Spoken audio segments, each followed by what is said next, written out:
Hello, welcome to the Incubator Podcast. This is your co-host, Adbir Saran. And this is Darren Boyd. And today we're talking with BlueVoyant, a very important partner to us and an important guest to the show. BlueVoyant is, if anybody's paying attention, they're scooping up all the awards. They were founded in 2017, but in that time, they've already gone through this massive acquisition spree. They've acquired 8 companies. They're a very well-funded organization. I think they've raised over $525 million to date since 2017, Series D. They have some real industry veterans from their leadership team. So they stacked the deck there, and then their practitioners are from the FBI, the NSA, GCHQ, et cetera, military. We're joined today with Matt Gonter. So he's someone who we worked with in the past. He's the global technical solutions architect for BlueVoyant. What I didn't say was BlueVoyant is a cyber defense company and a juggernaut in the space. And so with Matt, we're going to talk about their platform, which is making a lot of waves in the cyber defense space. We're going to talk about some of their services, which is everything from readiness and incident response through training, through a whole series of different consulting opportunities. And then we're going to talk about Matt in general, his experience, et cetera, because we've done a lot of business together. So with that, I want to thank Matt for coming. Matt, I'm going to turn it over to you to do an intro and maybe give us a little bit of your background, and then we'll dive in. Absolutely. And I'm glad to be here, and thank you guys for having me on and everything. So I range from the military. I did 10 years on active duty in the Signals Intelligence Corps with the Navy. Was able to do some really cool and interesting things throughout the world, supporting different 3-letter agencies and fun government agencies and everything. After that 10-year stint, I elected to get out of the military active duty and go reserves, where through the reserves, I've worked with units like NAVWAR and NATO and different groups to help expand cybersecurity portfolios for the Navy. During my time in the reserves, I also was at Symantec, where I helped build a security operations center from the ground up there. After that foray into or my introduction into the SOC, I should say, I went on to be a consultant, and we worked with Concanon for the last 8 years, building and developing security operations centers around the Splunk SIEM and the Splunk capability. One of the things that I've always enjoyed about that is the breadth and the capability that Splunk provides a SOC in terms of alerting, not just alerting and detection, but triage, forensics, and analysis and everything. Thanks, Matt. So, that was Concanon, all that work in the security space and leading up to the recent acquisition by BlueVoyant. If you can tell us about the acquisition and the integration of now as being a portfolio company of BlueVoyant, and who is and what is BlueVoyant doing out in the marketplace? Absolutely. We're extremely excited with this acquisition. One of the things that's really gotten us excited and jazzed about it is BlueVoyant's breadth of their capabilities. To your point earlier, Darren, we've got a lot of leadership here that are doing some really great things, and we've taken on a focus. BlueVoyant's taken on that focus of internal and external cyber defense. And what I mean by the internal cyber defense is we provide a managed detection and response solutions across 2 different SIEMs, the Microsoft Sentinel SIEM and the Splunk SIEM. We could talk more about how we do that and how we are able to leverage CI/CD pipelines with MDR to make that more effective and spread across those 2 separate SIEMs like that. The other ones are we have an external focused platform, digital risk protection. If customers from a commercial side are looking to protect their brand or their identities when it comes to domain squatting or some type of social media disinformation campaign against them, we're able to step in, identify that, and help take it down and bring it down and remediate it before it causes any brand damage. One of the ones that has actually got us more excited than anything right now in today's space is supply chain defense.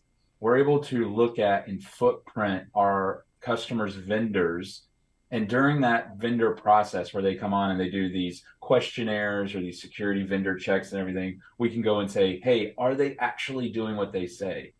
As these vendors and as these other partners that people are working with start to become interconnected into other people's networks, we're seeing that as being the primary entry point for other attackers. I have a vendor that's, a mom and pop shop down the street. Maybe they're not doing the cybersecurity they might need.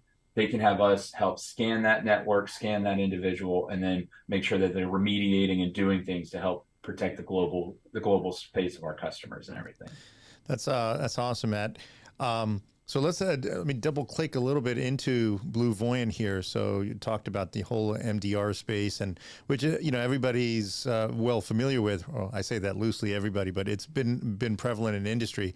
Where do you see industry going? Because surely BlueVoyant is growing in an amazing way. You guys are one of the fastest growing companies, I think, like CRN, Microsoft Awards, as Darren was alluding to before. But I think CRN explicitly called you one of the fastest growing companies. So where are you seeing your clients, BlueVoyant's clients, really uptaking?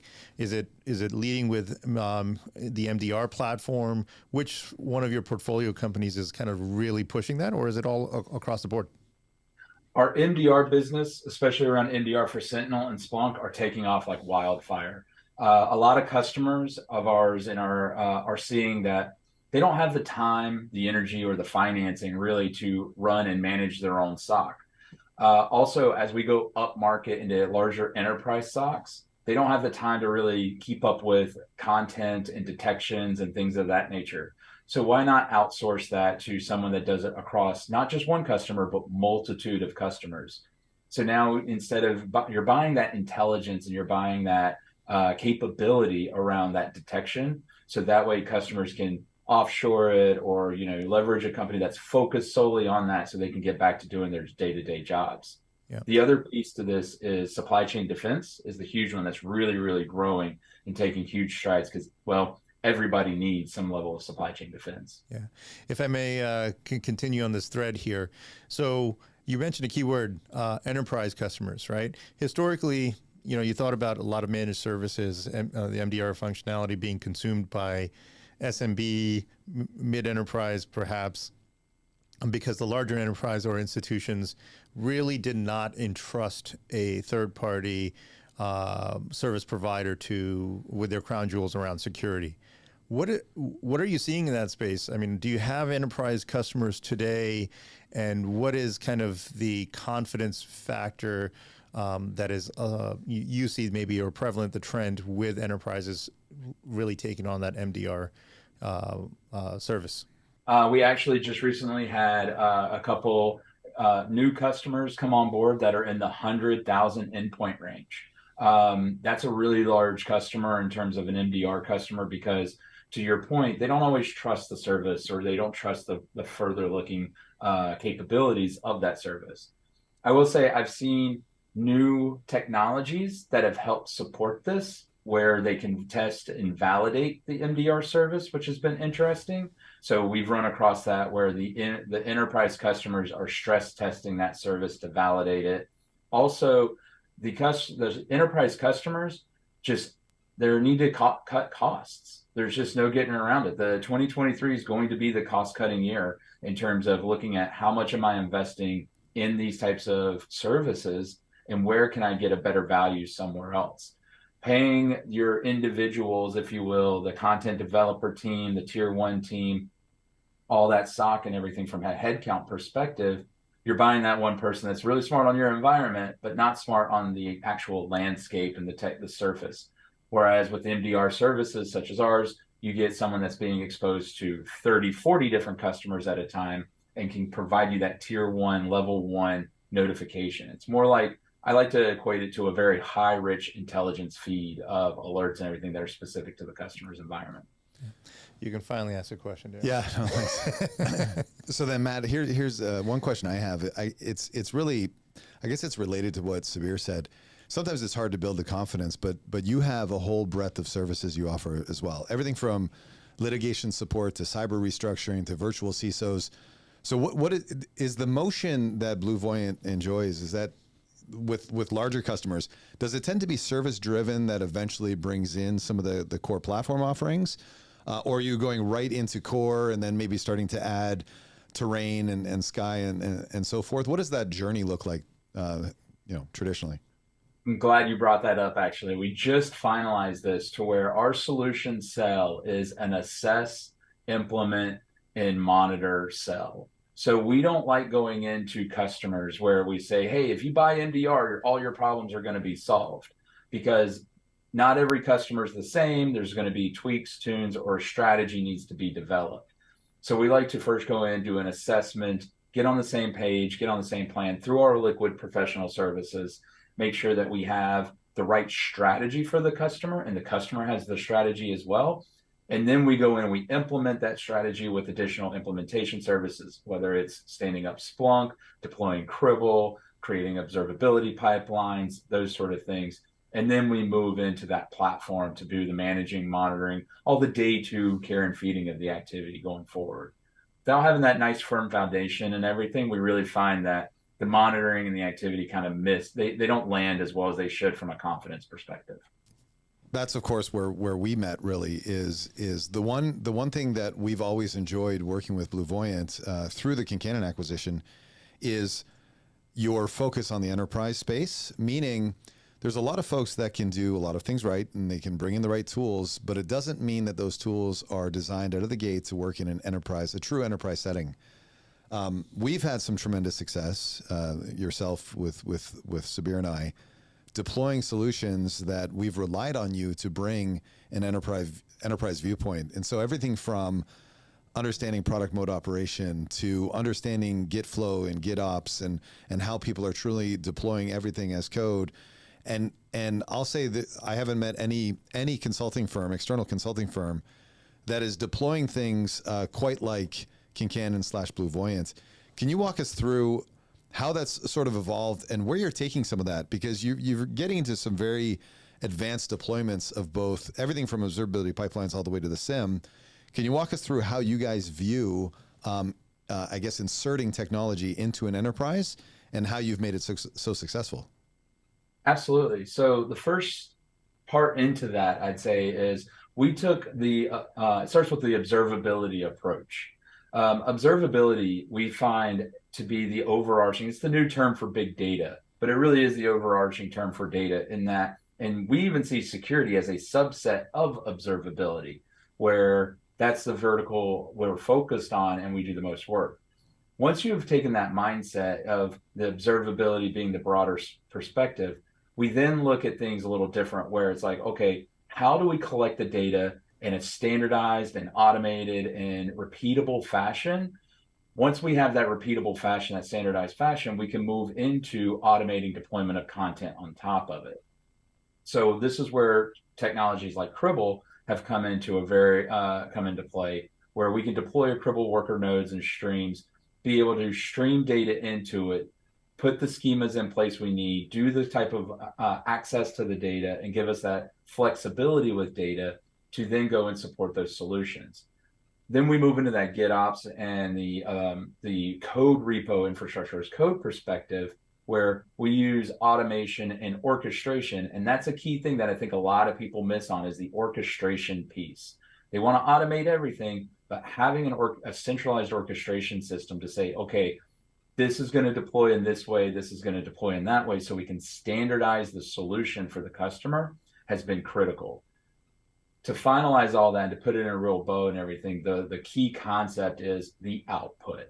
So what comes out of the data, what comes out of the solution, having that standardized and clean and clear makes easy for everybody, the customer, other vendors, other VARs, and everything that might come in and need to work with that solution. Yeah, and I've always appreciated how you've deployed some of these technologies with everything from self-healing properties to ramp and damp factors. It's truly been enterprise scale. I'm going to jump around a little bit. I want to go back to BlueVoyant because when I look at all the services you offer, I think it's staggering, and it's all backed because the industry has recognized you again through some of those awards and accolades. How big is BlueVoyant? If you could tell me just where are you geographically, how many employees, because it is pretty remarkable what you offer as a whole. Absolutely. So we have about 6 headquarters, we'll call them, and everything. Our primary headquarters is in New York. We have a UK, London-based area, one in Singapore, and one in Israel. And to your point, earlier, our leadership has done a great job of formulating the teams and everything. we're roughly around 600 to 650 people total, spread out throughout the entire globe.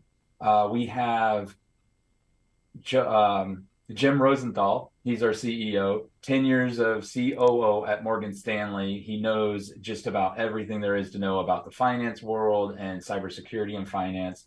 And then we have other individuals from the FBI, Ron Feller from the Israeli-based NSA. We have just multitude of government officials and other commercial officials that have come in, help grow the company, build the company, and put us on a path towards success and everything. It's really attributed to that our ability to bring in those leaderships and that leadership and everything to try and grow and push those security products through to the end. Yeah, your leadership team is a who's who of people in the industry. Even the executive chairman was former CEO of Thomson Reuters. You've got a lot of heavyweights on your board, and it's interesting to scroll through all the different divisions. You've got some captains and champions that have just done some remarkable things. So Matt, one of the acquisitions we track closely right now was Managed Sentinel. Mm-hmm. You have an incredible history and story with all things Splunk. We've done some great work on the observability front, but more and more of our customers are really interested in looking at SIEM options. And can you talk us a little bit about what you're doing with, obviously we know where you're focused with Managed Sentinel, but how much of that business is now starting to evolve into the Microsoft infrastructure? And what are you doing with that company and that acquisition? Absolutely. So Managed Sentinel was a small Azure deployment for professional services firm. And upon acquisition, they brought to BlueVoyant a standardized process to get into Sentinel in 45 days, which is just if you think about it from a scale and from a capability perspective, the amount of automation and orchestration they were using, deployed this way, an Azure Sentinel works, let's go. A lot of customers love that from a time to value perspective and a capability perspective. It's standardized, it works, it scales. So Managed Sentinel has done a great job of working with those small to medium businesses to start out and to be able to deploy them in very fast and consistent ways and fashions, and then take that up market into those enterprise customers. So now that we're seeing those larger customers come on board, we have more automation in place. The size and scale of that customer doesn't matter for them anymore because they have this standardized, repeatable process to where deploying this way will get you guys going and get you guys in. One other unique thing that we're seeing more and more is customers with two SIEMs. So we'll have Managed Sentinel on one side and Splunk on the other, and we're uniquely poised to help those customers with both. So now the Managed Sentinel guys and everything can go in, deploy, get all the Windows event logs, all the Azure environment inside of an Azure Sentinel system, be able to run correlations, do everything, and we can either forward those on into another Splunk system, where then the MDR can take care of it, the SOC can have one central pane of glass to be able to look at that data, or we can get it into two separate systems and then have one centralized ticketing system pull from both to aggregate into a single channel.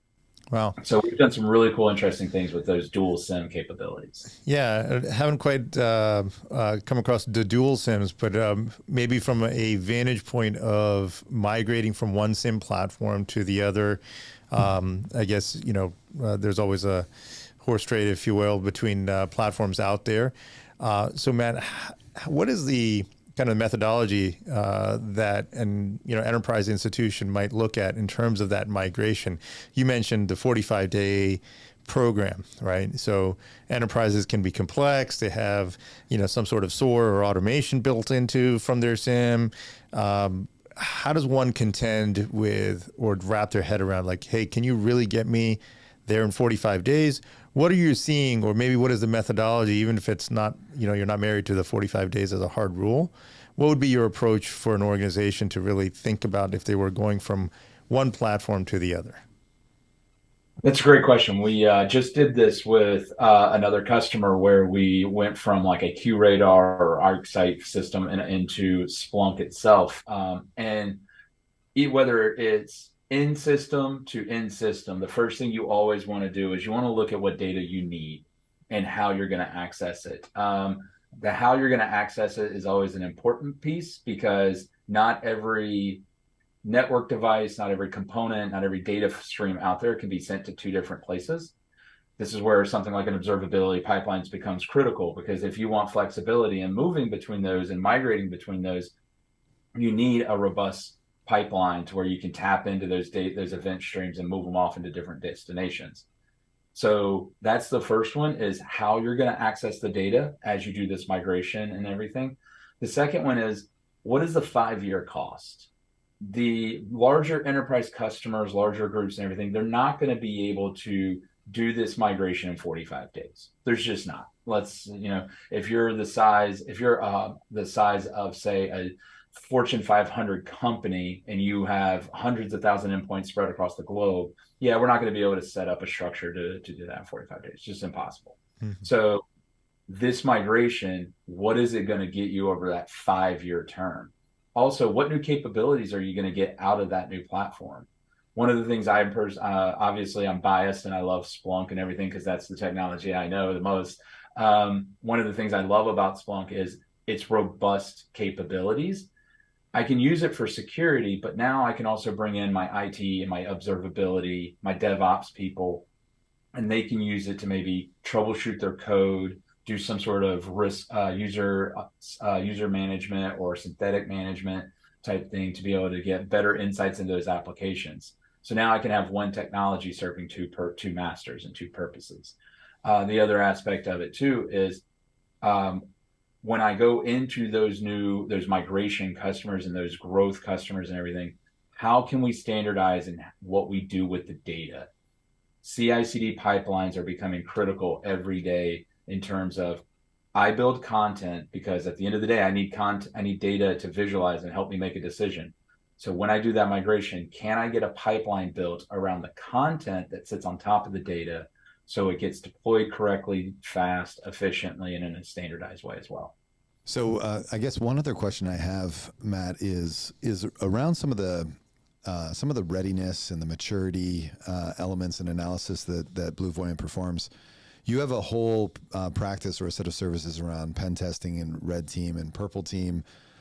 You do a lot of exercises from everything from training to these assessments. If a company wants to engage with BlueVoyant to say, hey, early in our modeling exercises for a new application, we want to do threat behaviors, we want to do some threat modeling, how would they engage with BlueVoyant? Is that a service that you would give them as part of that early stage in the SSDLC? Is that an offering that you could bring to market? So one of the things that we've really enjoyed, and we've got some good technology around, is footprinting and also vulnerability scanning and that type of stuff. So as we start to look at, can I bring this technology into my service? Is it there? Is it there yet? Is there vulnerabilities? What that sort of stuff? We have people in the capability to do that sort of evaluation and testing and things of that nature. It kind of lends to, in a small way, one of the supply chain defense packages we provide, which is a due diligence package. So if you replace that software application with a vendor, we do a due diligence scan of your new vendor and everything and give you a report of maybe open vulnerabilities, technologies they might not know about, unpatched items, things of that nature. And due to our technology and our footprinting capabilities, we can actually provide that sort of information back to our customers before they make any contractual agreements or signs or anything like that. Yeah, I think it's really important. We're finding more and more that folks, it's hard to hire fast enough. It's hard to get practitioners that have a large, breadth and depth of capability. And so being able to augment that, I think, is of interest to a lot of our customers, just to bring on a team that can either help train my team or even just offload some of my team early in the ideation phase, even just before we bring something to market. So it'd be wonderful to be able to tap into that a little bit more. The other plug I'll make too is, in some of the engagements we've done, know that BlueVoyant has their own intellectual property that they can bring to some of these offerings. So they've really looked at ecosystems of technology that comes together and have identified certain gaps, and they've actually come in and filled those gaps. So if you engage with BlueVoyant, you are going to get a true enterprise offering of whatever technical elements you want to put together. So I'll give you that plug as well. Thank you. I appreciate that. One other thing I always like to add to that very thing is you're not just working with the individual at BlueVoyant, you're working with us as the company. So out of those 600 people, if the person you're talking to at that moment might not have the answer, I guarantee you someone back there has the answer, the technology, the solution that someone would be looking for. That's one of the things we're very, very keen on and strong about is the cross collaboration within BlueVoyant. Love it, Matt. Thank you very much, Matt, for jumping on here, giving us a solid overview of BlueVoyant. We look to go to market with BlueVoyant increasingly more. And for our listener base, if you like what you heard, please reach out to us, subscribe to our podcast. Happy to support you and get in touch with Matt as well. And looking forward to watching BlueVoyant grow further. Great. Thanks for having me, guys. Yeah, thank you, Matt.